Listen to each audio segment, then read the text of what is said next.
बिस्मिल्लाहिर्रहमानिर्रहीम। अस्सलाम वालेकुम नाज़रीन, आप यूट्यूब चैनल देख रहे हैं। मैं इमरान खान। वज़ीर-ए-आज़म पाकिस्तान दोबारा IMF की मिन्नतें करने जा रहे हैं और IMF की जो मैनेजिंग डायरेक्टर है उनके साथ वज़ीर-ए-आज़म अब मुलाकात करेंगे, क्योंकि जो कारनामे शरीफ ख़ानदान ने और जरदारी ख़ानदान ने किया है उसकी कीमत पाकिस्तान की सारी इंडस्ट्री और सारे पाकिस्तानी चुका रहे हैं। कैसे, मैं आपको बताता हूँ। इन्होंने नाकाबिले फ़हम किस्म के, अजीबो गरीब किस्म के, जब किसी को समझ भी नहीं आते उस तरह के LNG के महंगे तरीन मुआहदे कर लिए। इन्होंने मुआहदे करके LNG बहुत ज्यादा कीमत पर खरीद ली और बहुत लंबा मुआहदा कर लिया। अब आपका इस्तेमाल कम है, आपके पास LNG ज्यादा है। दुनिया में LNG सस्ती हो रही है, लेकिन आपने क्योंकि मुआहदे कर लिए तो आपको महंगी खरीदनी पड़ेगी। तो नवाज शरीफ साहब ने जो घटिया लंबे मुआहदे किए LNG के, वो पाकिस्तान की जड़ों में बैठ गए।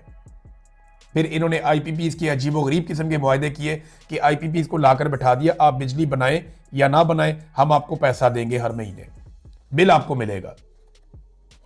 और फिर पाकिस्तान की कैपेसिटी से दुगनी इस्तेमाल जितना हमें चाहिए था, हमें अगर 100 यूनिट चाहिए था तो इन्होंने 250 यूनिट बिजली बना दी पाकिस्तान में। अब वो सारे IPPs फारिग बैठे, उनको बिल हर महीने जा रहा है, और जा कहां से रहा है? पाकिस्तानियों की जेब से। और वो कमीशन किसको दे रहे हैं आप बेहतर समझते हैं। तो शरीफों ने और जरदारियों ने मिलकर जो एनर्जी की प्राइसेस बढ़ाई पाकिस्तान में LNG और बिजली के जरिए से, LNG के मुआहदों और IPPs के जरिए से, उनकी वजह से पाकिस्तानियों की कमर टूट गई। पाकिस्तान की इंडस्ट्री मुकाबला करने से बाहर हो गई। और अब हालात ये है कि अगर आप सब्सिडी ना दें तो इंडस्ट्री चल नहीं सकती। यानी आप अरबों डॉलर या अरबों रुपए आप देते रहेंगे तो आपकी इंडस्ट्री चलेगी, अदरवाइज आपकी इंडस्ट्री नहीं चल सकती। ज्यादातर इंडस्ट्री पाकिस्तान की बंद हो रही है। मैं बहुत मोहतात भी बात करूं तो 25 से 30% टेक्सटाइल इंडस्ट्री आपकी खत्म हो गई है। किसान आपका पूरी तरह से बर्बाद हो गया। अब बची कुची इंडस्ट्री को और कारोबारी हजरात को बचाने के लिए, देखिए, सबको तो PIA तोहफे में नहीं दे सकते ना। ये सबको तो ये बड़े बड़े अपनी जो सरकारी महकमे वो तोहफे में नहीं दे सकते। बाकी लोगों ने तो मेहनत करके पैसे कमाने हैं। तो कॉस्ट ऑफ प्रोडक्शन बहुत ज्यादा हो गई, क्योंकि पाकिस्तान में LNG और IPPs वाले गंद की वजह से ये इतना महंगा हो गया पाकिस्तान के अंदर प्रोडक्शन करना कि जो सनतकार हैं वो भागना शुरू हो गए। अब उन्हें रोकने के लिए ये IMF से दोबारा दरखास्त करेंगे कि जनाब, हम 2000 अरब का कोई एक रिलीफ पैकेज देना चाहते हैं सनतकारों को, हमें ये देने दिया जाए। हालात इनके पता क्या है? इन्होंने जिस नौयत के मुआहदे किए उसके बाद पाकिस्तान के साथ क्या हुआ, इसको अगर आप जानना चाहते हैं तो ये एक खबर आप देखिए कि बिजली के शोबे में 800 अरब रुपए की मनफी इक्विटी सालाना कारकर्दगी रिपोर्ट आई है। ये इन्होंने पाकिस्तान के साथ किया नादरीन। और 6 बिजली की तकसीमकार कंपनियां मुसलसल उनको नुकसानात हो रहे हैं। बिजली चोरी नहीं रोक पाए ये, और सर्कुलर डेथ जो है वो बढ़ता हुआ बोझ बनता जा रहा है। इस वक्त तक जो पावर सेक्टर के कुल वाजिबात हैं, पावर सेक्टर के कुल वाजिबात इस वक्त तक 9.2 खरब यानी 9200 अरब तक पहुंच गए हैं। ये इन्होंने किया पाकिस्तान के साथ पिछले 15-20 साल में। जरदारी साहब आए, उन्होंने जनाब राजा रेंटल साहब तबाहियां फेर दी। उन्होंने, नून लीग ने उनको नाम दिया था, फिर खुद आए, फिर भी वही काम किया। ऐसे IPPs के मुआहदे किए कि बेड़ा गर्क कर दिया। मईशत को ऐसा टीका लगाया कि आज 9200 अरब आपको डायरेक्टली देना है। ये आपके जिम्मे सिर्फ वाजिबात हैं पावर सेक्टर में। ये इन्होंने किया पाकिस्तान के साथ। नाज़रीन, अब क्योंकि तीरा में ऑपरेशन हो रहा है तो बाजोड़ पे भी तवज्जो आएगी। बाजोड़ में पहले भी ऑपरेशन हुए, बार बार हुए। बाजोड़ का मामला यह है कि वहां पे बहुत कीमती मादनियात है, शानदार किस्म की मादनियात है। तो वज़ीर आला खैबर पख्तूनख्वा बेशक नौजवान है लेकिन बहुत तजर्बाकार है। ये जनाब गए और जाके इन्होंने बाजोड़ के पार्लियामेंटेरियंस, कौमी मशरान और अमायदीन पर मुश्तमिल एक जरगे से इन्होंने जाके मुलाकात की। और ये जो जरगा बैठा बाजोड़ के हवाले से, इसमें बहुत सारी चीज़ों के ऊपर उन्होंने गौर किया, और जो लोगों के मकानात को, लोगों के दुकानों को, लोगों के कारोबार को जितना भी नुकसान हुआ है उसके अजाले के लिए यहाँ पे तजावीज़ पेश की गई। लेकिन अब बारी बारी सबकी बारी, मैं बार बार ये कहता हूँ, जब एक इलाके में ऑपरेशन हो रहा होता है तो दूसरे इलाके के लोगों को लगता है कि हम पे ऑपरेशन नहीं आएगा। नहीं जी, बारी बारी सबकी बारी।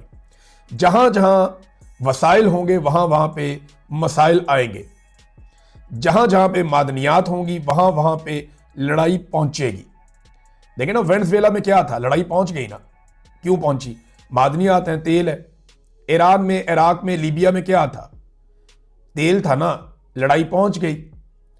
इसी तरह दुनिया में जहां जहां पे वसाइल है वहां पे मसाइल खुद ही पहुंचेंगे, और यही तरीकाकार है, यही तरीका वारदात है। अब देखें ना, यहां पे ग्रीनलैंड के अंदर इस वक्त एक फड्डा पड़ा हुआ है बेहतरीन दोस्तों के अंदर। ये वो ममालिक हैं जो नेटो के अंदर एक शानदार इत्तेहाद के अंदर रहे।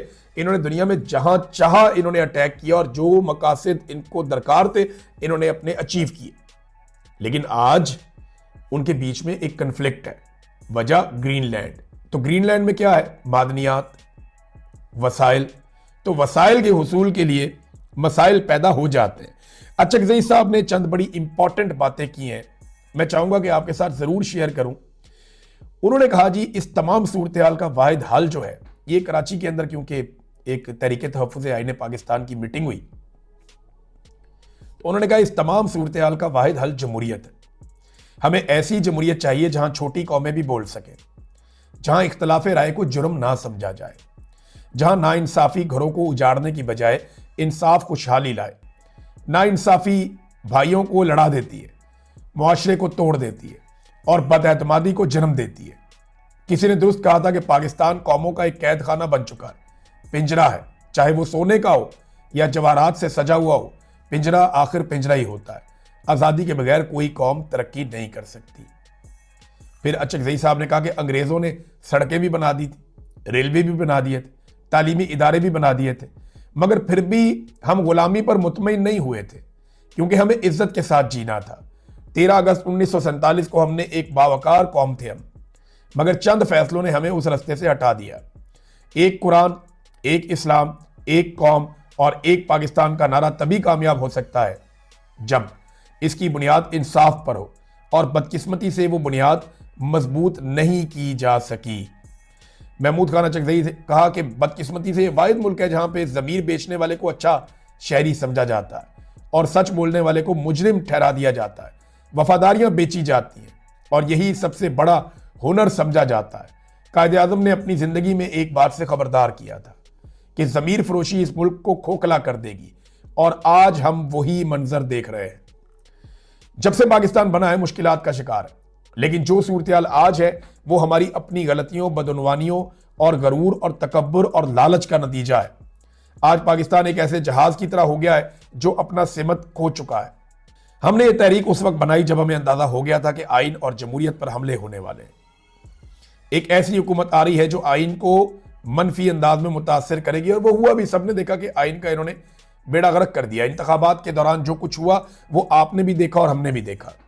दुनिया में कहीं भी ऐसा नहीं होता कि एक सियासी जमात से उसका इंतखाबी निशान छीन लिया जाए। अदालतों की मौजूदगी में बुनियादी इंसानी हकूक सलब कर लिए जाएं, पुरअमन जलसों पर गोलियां चलाई जाएं और नौजवानों को निशाना बनाया जाए। कोई भी मुहज़्ज़ब कौम अपने बच्चों के मुस्तकबिल को इस तरह तबाह नहीं करती। नाज़रीन, ये सूरत हाल अचकज़ई साहब बता रहे हैं। कोशिश तो ये है कि किसी तरह से पाकिस्तान आगे बढ़े और इन मसाइल से निकले। तब तक के लिए इतनी अपना ख्याल रखिएगा, अपने इस चैनल का भी। अल्लाह हाफ़िज़।